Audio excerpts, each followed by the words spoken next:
20 ವರ್ಷದಲ್ಲಿ ನಾವು ಈ ಟೂರಿಸಮಲ್ಲಿ ಬೆಳ್ಕೊಂತ ಬಂದ್ವಿ. 20 ವರ್ಷದಲ್ಲಿ ಯಾವತ್ತಿಗೂ ಈ ಥರ ಆಗಿದ್ದಿಲ್ಲ, ಆಗುತ್ತಂತ ನಾವು ಅನ್ಕೊಂಡಿದ್ದಿಲ್ಲ. ಅದೇನೋ ಒಂದು ಮಹಿಳೆ ಹೊರಗಲಿದ್ದ ಬಂದು ಅವ್ರಿಗೆ ಇಲ್ಲಿ ಲೋಕಲಿಟಿ ಗೊತ್ತಿಲ್ಲ, ಏನೋ ಮತ್ತೆ ಸ್ಟಾರ್ ಗೇಜ್ ಏನೋ ನೋಡ್ಕಂತಂತೇಳಿ ಅವ್ರು ಎದಕ್ಕೆ ಹೋಗಿದ್ದಾರೆ ಏನೋ ಗೊತ್ತಿಲ್ಲ. ಅದೊಂದು ಘಟನೆ ಆಗಿದೆ, ಅವರು ಎದಕ್ಕೆ ಬಂದು ಇದು ಮಾಡೋದನ್ನು ಗೊತ್ತಿಲ್ಲ. ಸೊ ನಮಗೂ ಭಾಳ ಬೇಜಾರಾಗಿದೆ ಈ ವಿಷಯ.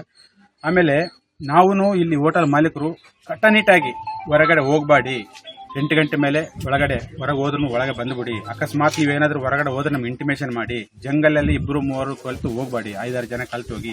ಯಾರಾದರೂ ಹೊಸ ಮಕ್ಕ ಪರಿಚಿದ್ರೆ ಅವ್ರ ಫೋಟೋ ತಗೊಳ್ಳಿ, ಇಲ್ಲಾಂದ್ರೆ ಅವ್ರಲ್ಲಿಂದ ದೂರ ವಾಪಸ್ ಬಂದುಬಿಡಿ ಅಂತೇಳಿ ನಾವು ಪ್ರತಿಯೊಬ್ಬರಿಗೂ ಕಟ್ಟನಿಟ್ಟಾಗಿ ಕಂಡೀಷನ್ ಆಗಿ ಕಸ್ಟಮರ್ಗೆ ಹೇಳ್ತಾನೆ ಇರ್ತೀವಿ.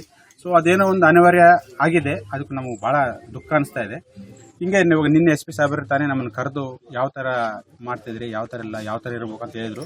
ಅದೇ ಥರನೇ ನಾವು ಅದಕ್ಕಿಂತ ಇನ್ನೂ ಕಟ್ಟುನಿಟ್ಟಾಗಿ ನಾವು ಹೋಟ್ಲ್ ಮಾಲೀಕರು ಮತ್ತು ಇಲ್ಲಿ ಲೋಕಲ್ಸ್ ಕೆಲಸ ಮಾಡೋರೆಲ್ಲ ಇವಾಗ ತಾನೇ ಮೀಟಿಂಗ್ ಮಾಡ್ಕೊಂಡ್ವಿ.